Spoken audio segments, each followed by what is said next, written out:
अगले ही पल तीनों गायें रंग बिरंगी किरणों से चमकी और मनुष्य रूप में बदल गईं।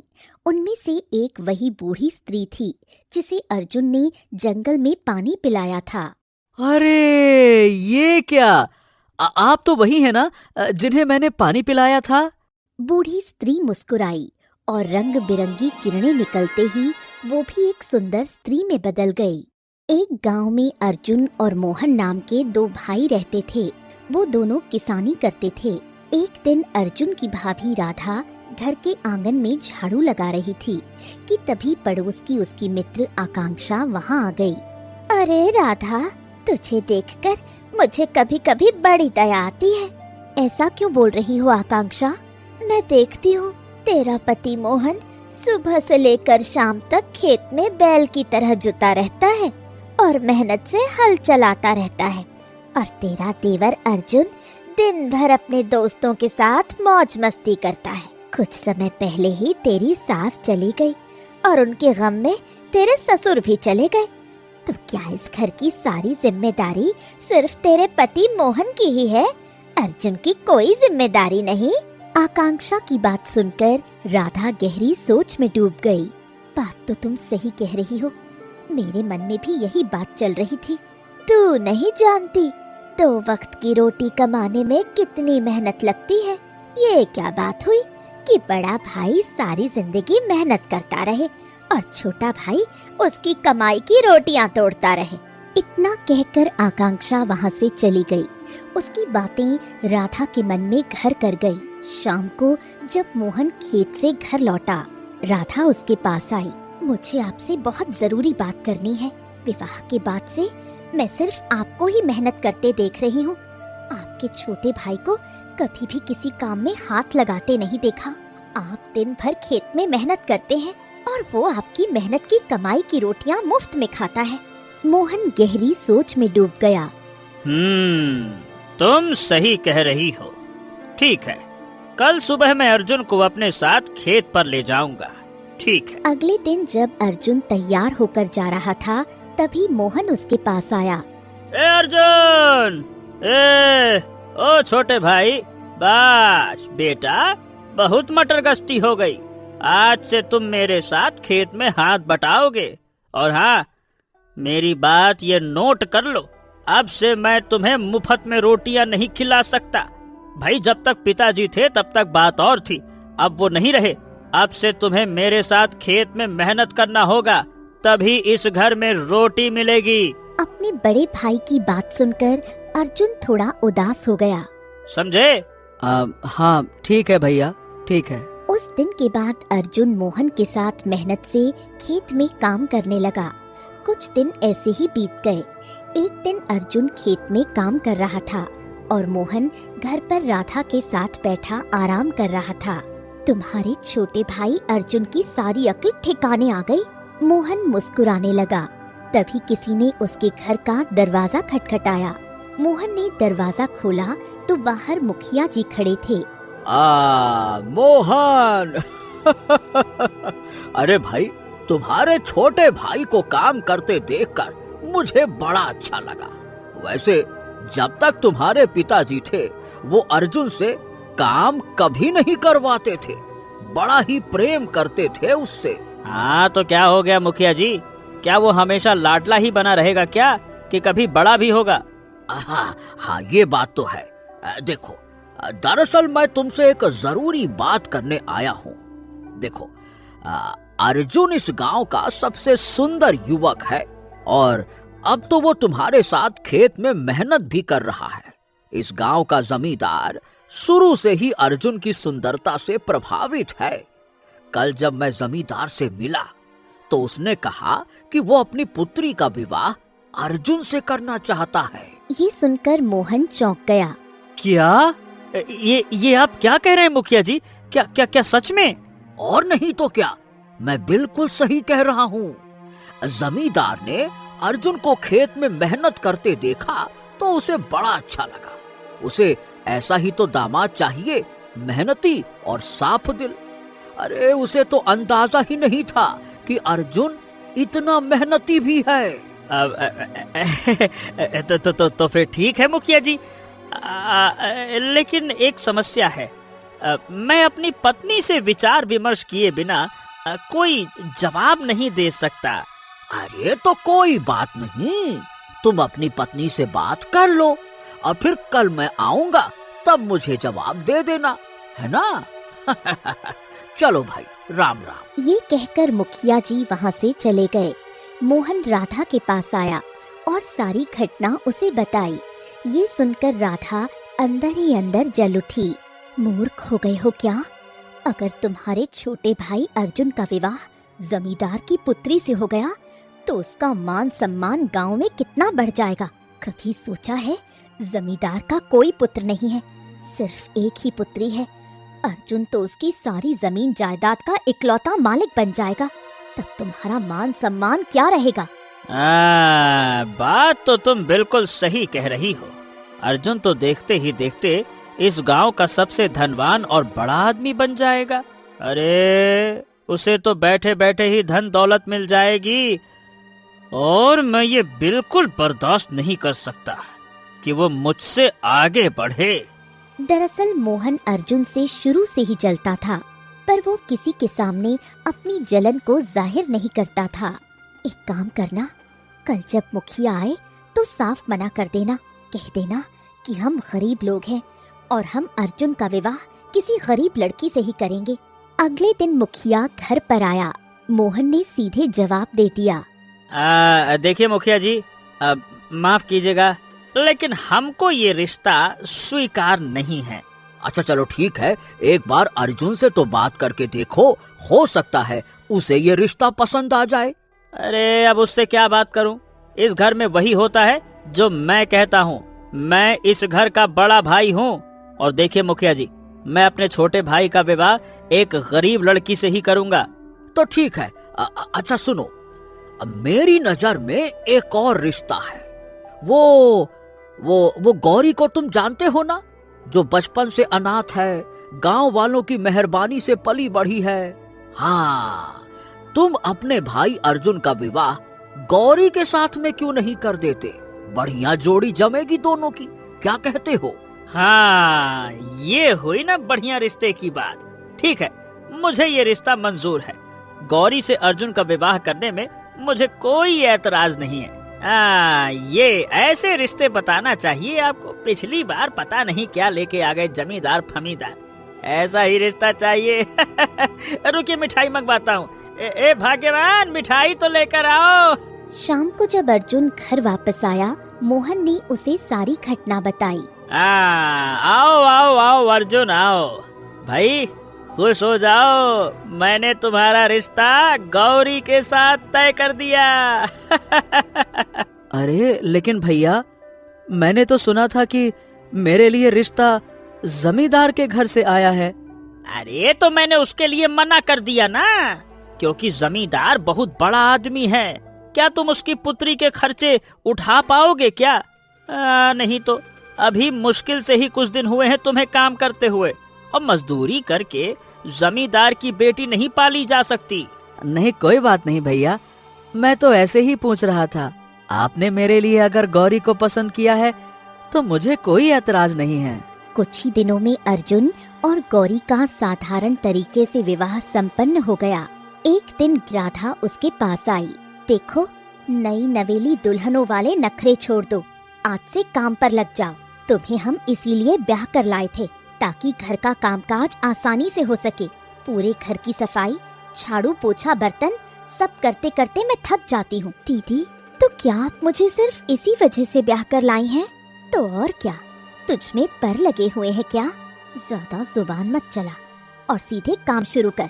अब से मैं कोई काम नहीं करूँगी, सारा काम तू ही करेगी। राधा के ताने सुनकर गौरी की आंखों से आंसू निकल आए। वो चुपचाप काम पर लग गई। शाम को जब अर्जुन खेत से वापस आया, गौरी रोते हुए राधा की बातें उसे बताने लगी। देखो गौरी, मैं हमेशा से भाभी का सम्मान करता आया हूँ, इसीलिए मैं चाह कर भी उनसे कुछ कह नहीं सकता। मैं बस यही कहूँगा कि तुम उनकी बातों को मन में मत लगाया करो। एक कान से सुनो और दूसरे कान से जाने दो, कोई बात नहीं। गौरी कुछ नहीं बोली। समय ऐसे ही बीतता गया। अर्जुन अब मन लगाकर अपने खेत में काम करने लगा और कुछ ही दिनों में उनकी फसल बहुत अच्छी पककर तैयार हो गई। अर्जुन अपनी लहलहाती फसल देख रहा था कि तभी मोहन वहां आ पहुंचा। भैया देखिए ना, ऐसा लग रहा है कि हमारी फसल गांव में सबसे अच्छी होगी।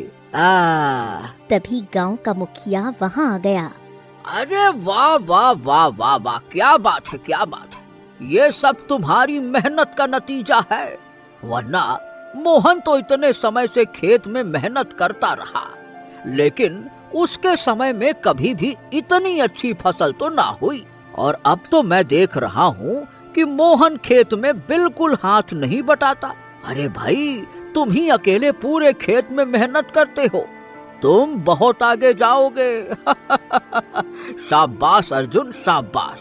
मोहन, अरे तुम भी कुछ करो भाई। मुखिया के ये शब्द मोहन के मन में तीर की तरह चुभ गए। अर्जुन के प्रति उसकी जलन और बढ़ गई। मोहन गुस्से से पैर पटकता हुआ सीधे अपने घर चला आया। घर पर मोहन के चेहरे पर क्रोध देखकर उसकी पत्नी राधा ने पूछा, क्या हुआ? आपके चेहरे पर ये क्रोध क्यों झलक रहा है? मोहन ने सारी घटना राधा को बताई। राधा राधा राधा, मैं इतने वर्षों से खेत में मेहनत कर रहा हूँ, लेकिन वो सब मुखिया को नजर नहीं आता।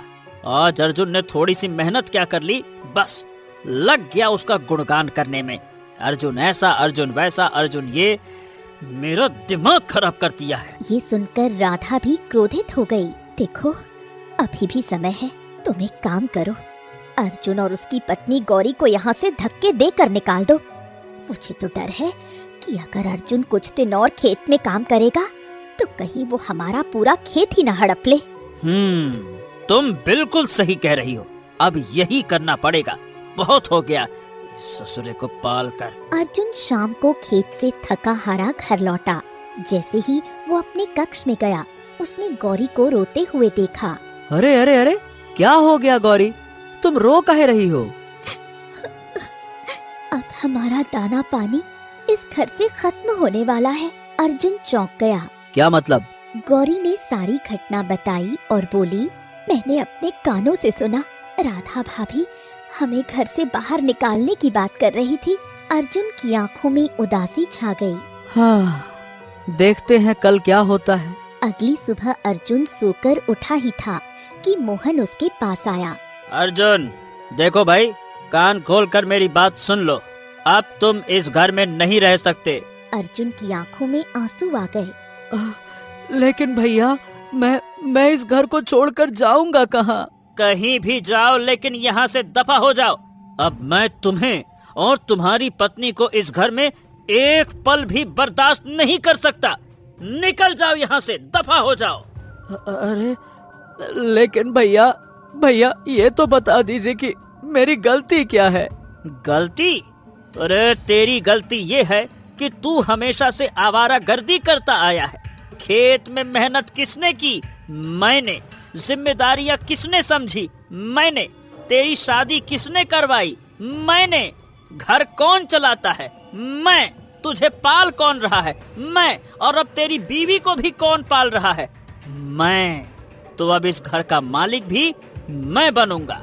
और हाँ, कान खोल के सुन ले अर्जुन, अगर तू सीधी तरह से यहाँ से चला गया तो ये तेरे लिए अच्छा होगा, नहीं तो। गौरी अपना सामान बांधो, अब हम इस घर में नहीं रहेंगे, चलो। आपको तो इस बात का विरोध करना चाहिए था। आप अपने भाई की बात मान रहे हैं, घर छोड़कर कहाँ जाएंगे? देखो गौरी, चाहे तो मैं विरोध कर सकता हूँ, लेकिन मैं अपने घर की इज्जत गांव में नहीं उछलने दूंगा। सोच के देखो ना, गांव वालों को जब पता लगेगा कि भैया मेरे साथ इतनी बड़ी बेईमानी कर रहे हैं तो किसकी बदनामी होगी बताओ भला? ये हमारे घर की, हमारे परिवार की होगी ना। ये तो अच्छी बात नहीं है। चलो, चुपचाप चलो यहाँ से, चलो।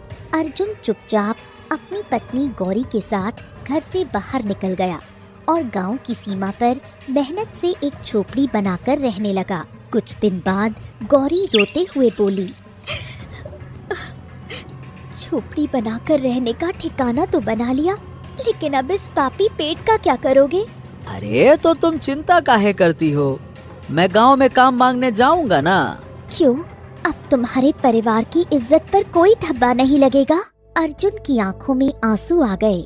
मैं जानता हूँ तुम मुझसे नाराज हो, लेकिन तुम भैया को नहीं जानती गौरी। जब भैया ने मेरे मुंह पर घर से निकल जाने को कहा ना, तब पहली बार मुझे एहसास हुआ कि भैया मुझसे कितना जलते हैं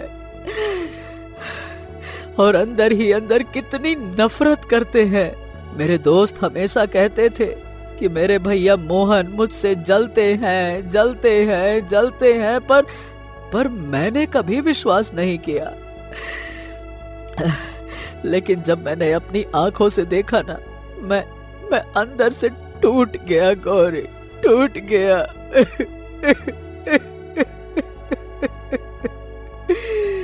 ये कहकर अर्जुन फूट फूट कर रोने लगा। गौरी भी रो पड़ी। कुछ दिन बाद गांव में भयंकर सूखा पड़ गया। अर्जुन काम मांगने मुखिया जी के पास चला गया। अब देखो अर्जुन, ऐसा है कि गांव में पड़ा है सूखा, जमीन ने अनाज उगाना बंद कर दिया है। अब जिसके पास जितना अनाज था वो सुरक्षित रखे हुए हैं, इसीलिए गांव में काम मिलना बहुत मुश्किल है। हाँ, जमींदार की हवेली में जाकर काम मांग सकते हो, अगर वो दे दे तो बात बन सकती है। अर्जुन जमींदार के पास चला गया।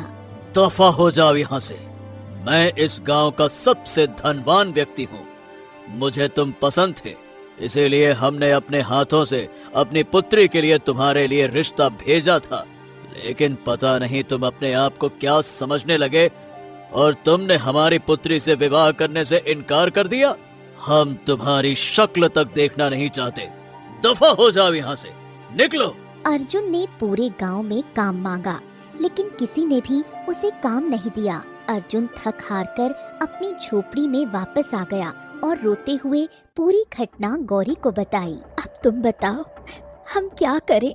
2 दिन से मैं भूखी हूँ और तुम भी भूखे हो। हाँ, चलो जंगल चलते हैं। अब मैं गांव में भीख तो बिल्कुल नहीं मांगूंगा। जंगल में फल फूल खाकर ही गुजारा करेंगे, फिर देखते हैं क्या होता है। चलो। अर्जुन अपनी पत्नी गौरी को लेकर जंगल की ओर चला गया। जंगल में काफी अंदर जाने के बाद गौरी को बुरी तरह प्यास लगने लगी। मुझे प्यास लग रही है। अच्छा, तुम यहीं रुको, मैं अभी पानी लेकर आता हूँ। रुको रुको। अगले ही पल प्यास की शिद्दत से गौरी बेहोश हो गई। अर्जुन घबरा गया और जंगल में पागलों की तरह तालाब खोजने लगा। कुछ देर बाद उसे तालाब नजर आया। उसने कलश में पानी भरा और तेजी से गौरी की ओर लौटने लगा। अर्जुन अभी गौरी के पास पहुंचने ही वाला था कि उसकी नजर झाड़ियों पर पड़ी, जहां एक बूढ़ी औरत पड़ी करहा रही थी। ओ बेटा, कोई मुझे पानी पिला दो। मैं 7 दिन से पानी नहीं पी सकी। अगर पानी ना मिला तो मैं मर जाऊंगी। अर्जुन बूढ़ी औरत के पास चला गया। आपको क्या हुआ अम्मा जी? मैं जंगल में रहती हूँ। मेरा पैर लड़खड़ा गया और मैं गिर पड़ी। तब से लेटी हूँ, कोई उठाने वाला नहीं। बहुत प्यास लगी है, मुझे पानी दे दे बेटा। अर्जुन ने अपनी बेहोश पत्नी को देखा, फिर बूढ़ी औरत को देखा और अंत में उसने बूढ़ी औरत को पानी पिला दिया। बूढ़ी औरत ने पानी पिया और उठकर खड़ी हो गई। मैंने देखा कि तेरी पत्नी भी प्यास से बेहोश हुई थी। तू चाहता तो पहले उसे पानी पिलाता, लेकिन तूने मुझे पानी दिया। तेरे मन में मानवता बहुत है। तूने मेरी मदद की, अब मैं तेरी मदद करूंगी। आप मेरी मदद कैसे कर सकती हैं? पहले जा, दोबारा पानी भर कर ला और अपनी पत्नी को पिला। अर्जुन दोबारा तालाब गया, पानी भरा और गौरी को पिलाया। गौरी होश में आ गई। बूढ़ी औरत अर्जुन और गौरी को एक झोपड़ी में ले गई, जहाँ 2 गायें बंधी थीं। इन गायों को अपने घर ले जा, ये गायें तेरी किस्मत बदल देंगी। अब मैं इनकी देखभाल नहीं कर सकती। ये दोनों गायें दूध देती हैं, इतना कहकर बूढ़ी औरत वहाँ से चली गई। चलो अच्छा ही है, तुम रोज इन गायों को जंगल में चराने लाना और मैं इनका दूध निकालूंगी। दूध बेचकर हम दोनों आसानी से गुजारा कर लेंगे। अर्जुन मुस्कुराया और दोनों गायें खोलकर गौरी के साथ झोपड़ी की ओर लौटने लगा। अर्जुन और गौरी थोड़ी दूर ही चले थे कि एक पेड़ के नीचे उन्हें तीसरी गाय दिखाई दी, जो बाकी दोनों गायों की तुलना में बहुत साधारण और कमजोर थी। लगता है ये गाय लावारिस है, इसे भी अपने साथ ले चलते हैं। हाँ, लेकिन पता नहीं ये दूध भी देती होगी या नहीं। इससे क्या फर्क पड़ता है, इसे भी देखभाल की जरूरत लग रही है। अर्जुन ने बात मान ली और तीनों गायों को लेकर वो अपनी झोपड़ी लौट आए। कुछ देर बाद अर्जुन दोबारा जंगल गया और बहुत सी घास पत्तियां लाकर तीनों गायों को खिलाईं। अगली सुबह गौरी सोकर उठी। चलो अब इन गायों का दूध निकाल कर देखते हैं। गौरी एक गाय के पास गई। जैसे ही उसने उसका थन दबाया, थन से सुनहरे रंग का दूध निकलने लगा। गौरी ये देखकर चौंक गई। कुछ ही देर में उसका बर्तन भर गया। गौरी ने तुरंत अर्जुन को बुलाया। देखिए, इसने तो बड़े ही सुनहरे रंग का विचित्र दूध दिया है। ऐसा दूध मैंने कभी नहीं देखा। अर्जुन ने सुनहरे दूध को गौर से देखा। अरे बाप रे, ए गौरी, ये दूध नहीं है, ये तो सोना है, सोना। देखो। ये सुनकर गौरी चौंक गई। क्या कह रहे हो? अर्जुन ने थोड़ा सा दूध हाथ में लेकर देखा, जो कुछ ही पल में गाढ़ा हो गया। अरे दादा रे दादा, ए गौरी, ये तो सोना ही है। इसका मतलब ये कोई साधारण गाय नहीं, बल्कि जादुई गाय है। इतनी देर में पूरा बर्तन ठोस सोने में बदल गया। तभी दूसरी गाय सोने का गोबर देने लगी। गौरी और अर्जुन की आंखें ये देखकर फटी की फटी रह गईं। अरे, ये तो सोने का गोबर है। हाँ गौरी, हाँ, मैं भी यही देख रहा हूँ। जरूर वो बूढ़ी औरत कोई मायावी बूढ़ी औरत थी और उसने हमारी मदद की है। अब तुम इस सारे सोने को बेच दो, हम कुछ ही दिनों में बहुत धनवान बन जाएंगे। अर्जुन ने सारा सोना बेच दिया। उस दिन से गाय रोज सोने का दूध देने लगी और दूसरी गाय सोने का गोबर। कुछ ही दिनों में अर्जुन गांव का सबसे धनवान व्यक्ति बन गया। फिर कुछ दिनों बाद आकाश में बादल घिर आए और बारिश हुई। सूखा खत्म हो गया। अब अर्जुन के पास गांव में सबसे अधिक खेत थे और उसकी टूटी फूटी झोपड़ी की जगह एक आलीशान हवेली खड़ी हो गई। गांव में अर्जुन की तरक्की की चर्चा होने लगी। हाँ गौरी, अब तो हम बहुत धनवान बन चुके हैं। अब हमें गांव वालों की मदद करनी चाहिए, क्या कहती हो? तुम सही कहते हो। हाँ, अच्छा ये बताओ, वो जंगल में जो हमें तीसरी गाय मिली थी, क्या वो अब भी दूध देती है? नहीं। अच्छा गौरी, एक बात ध्यान रखना, जितना ख्याल तुम 2 जादुई गाय का रखती हो ना, उतना ही उस साधारण गाय का भी रखना, ठीक है? मेरे लिए तीनों गायें एक समान हैं। अर्जुन और गौरी की बातें हवेली के आंगन में बंधी तीनों गायें बहुत गौर से सुन रही थीं। उनके देखने के अंदाज से लगता था कि वो मनुष्यों की बातें समझ रही हों। उसी दिन से अर्जुन गांव वालों की दिल खोलकर मदद करने लगा। गांव वाले अर्जुन की प्रशंसा करने लगे और यही बात मोहन को नहीं भाती थी। मोहन अपनी पत्नी राधा से बोला, अरे अरे अरे अरे, राधा राधा राधा, मुझे तो ये समझ में नहीं आता कि ये ससुरा अर्जुन ये रातों रात इतना धनवान कैसे बन गया। जब मैंने उसे निकाला था तो उसके पास तो फूटी कौड़ी नहीं थी। उसे तो कायदे से भीख मांगना चाहिए था, गिड़गिड़ाना चाहिए था, खाने के लाले पड़े थे उसके। लेकिन अब देखो, वो तो गांव का सबसे धनवान व्यक्ति बन चुका है। इतना धनवान कि जमींदार भी उससे नीचे नजर करके बात करता है। अरे कैसे हुआ ये सब? राधा गहरी सोच में डूब गई। मुझे तो कोई गहरा रहस्य नजर आता है। तुम जाकर अर्जुन पर नजर रखो, जरूर कोई ऐसा रहस्य है जो हमारे लिए जानना बहुत जरूरी है। तुम सही कह रही हो। मोहन अगले ही दिन से अर्जुन पर नजर रखने लगा। एक दिन उसने देखा कि एक गाय सोने का दूध दे रही थी, दूसरी गाय सोने का गोबर दे रही थी। मोहन दौड़ता हुआ अपनी पत्नी के पास आया। हाँ राधा, मैंने सब कुछ देख लिया। अर्जुन की गायें जादुई हैं, जादुई। अरे एक तो सोने का दूध देती है और दूसरी सोने का गोबर। हाँ। क्या? तो इसका मतलब अर्जुन के हाथ जादुई गाय लग गई? मैं ये गायें अर्जुन से छीन लूंगा। इतना आसान नहीं है।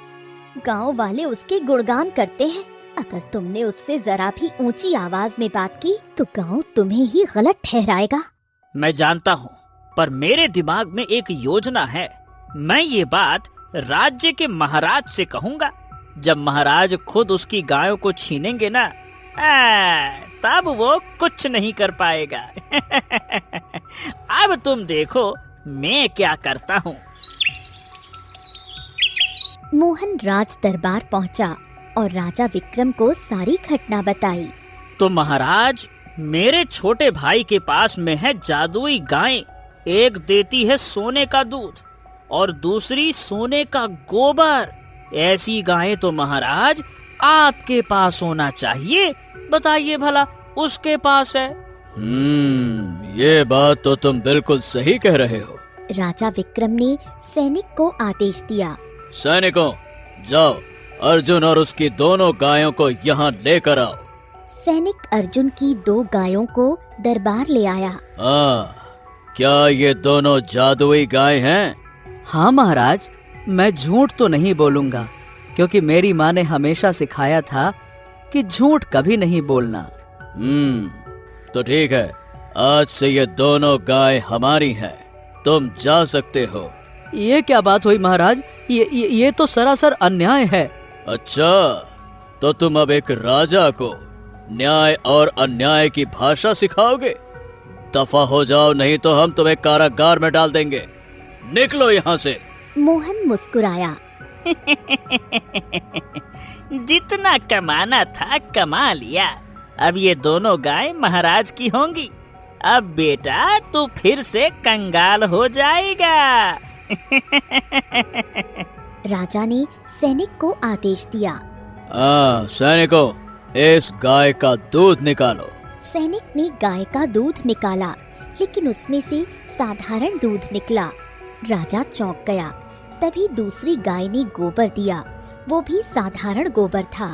ओहो, ये क्या? इस गाय ने तो हमारा राज दरबार गंदा कर दिया। राजा गुस्से से मोहन की ओर मुड़ा। क्यों? तुम तो कहते थे कि ये जादुई गाय है। क्या है ये? महाराज, ये दोनों जादुई गाय तो है ना। अभी इसने खुद ही कहा है। ये मेरा छोटा भाई है महाराज। ये बहुत झूठ बोलता है। जरूर इसने कोई काला जादू किया होगा, तभी ये गायें सोना नहीं दे रही हैं। हाँ। राजा विक्रम ने बहुत प्रयास किया, लेकिन दोनों गायों ने न तो सोने का दूध दिया और न ही सोने का गोबर। ओहो, अब मुझे तुम्हारे बड़े भाई की बातों पर पूर्ण विश्वास हो गया है। तुम जरूर कोई जादूगर हो। तुमने ऐसा जादू कर दिया है कि ये दोनों गायें साधारण हो गई हैं।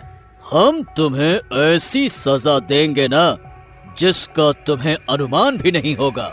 इतना कहकर राजा विक्रम ने सैनिक को इशारा किया। सैनिकों, कोड़े बरसाओ इसके ऊपर। सैनिक ने बुरी तरह अर्जुन के शरीर पर कोड़े बरसाने शुरू कर दिए। अर्जुन दर्द से तड़पने लगा, लेकिन कुछ नहीं बोला।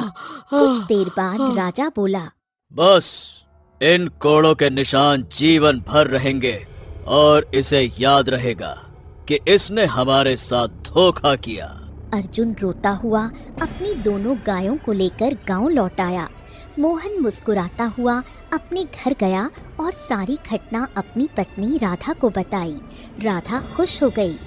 चलो अच्छा हुआ, ऐसा ही होना चाहिए था तुम्हारे छोटे भाई के साथ। इधर गौरी फूट फूट कर रो रही थी। तुम्हारा भाई है या दुश्मन? अर्जुन दर्द से कराह उठा। उसी समय गौरी की नजर साधारण गाय पर पड़ी। उसके थन से दूध की बूंदें टपक रही थीं। गौरी तुरंत वहां आ गई, उसका दूध निकाला और अर्जुन को दिखाया। देखो अर्जुन, आज पहली बार इस साधारण गाय ने दूध दिया है। तुम ये दूध पी लो, तुम्हें आराम मिलेगा। फिर मैं तुम्हारे जख्मों पर जड़ी बूटी लगा दूंगी। गौरी ने अर्जुन को दूध पिलाया। जैसे ही अर्जुन ने वो दूध पिया, रंग बिरंगी किरणें उसके शरीर से होकर गुजरी और उसके सारे घाव तुरंत ठीक हो गए। अर्जुन और गौरी दोनों चौंक गए। इसका मतलब ये तीसरी गाय भी जादुई है। अर्जुन की आंखों से आंसू बह निकले।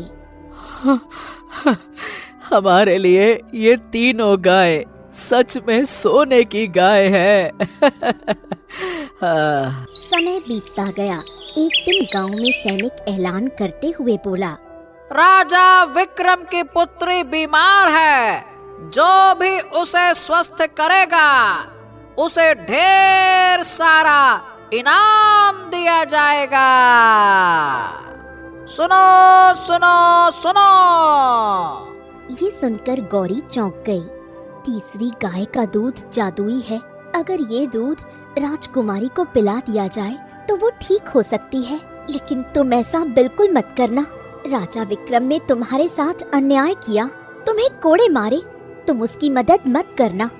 अरे नहीं नहीं गौरी, उन्होंने हमारे साथ बुरा किया तो इसका मतलब ये नहीं ना कि हम भी उनके साथ बुरा करें। अर्जुन ने तीसरी गाय का दूध निकाला और राज दरबार पहुंचा। प्रणाम महाराज, ये दूध अपनी पुत्री को पिला दीजिए, वो स्वस्थ हो जाएंगी।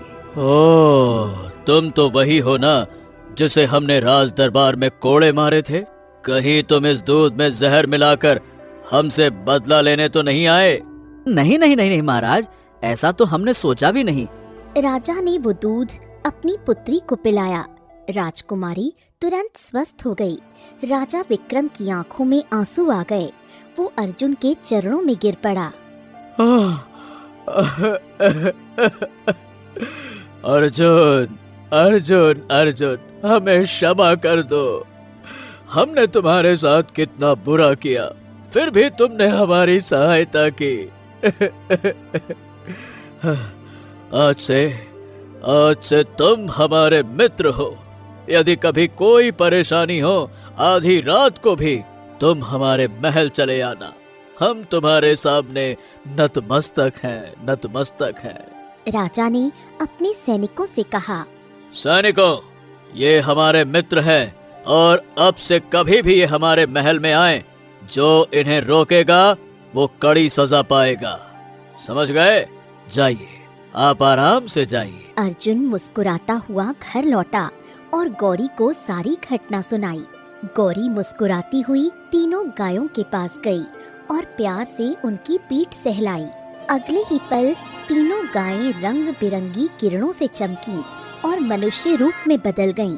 उनमें से एक वही बूढ़ी स्त्री थी जिसे अर्जुन ने जंगल में पानी पिलाया था।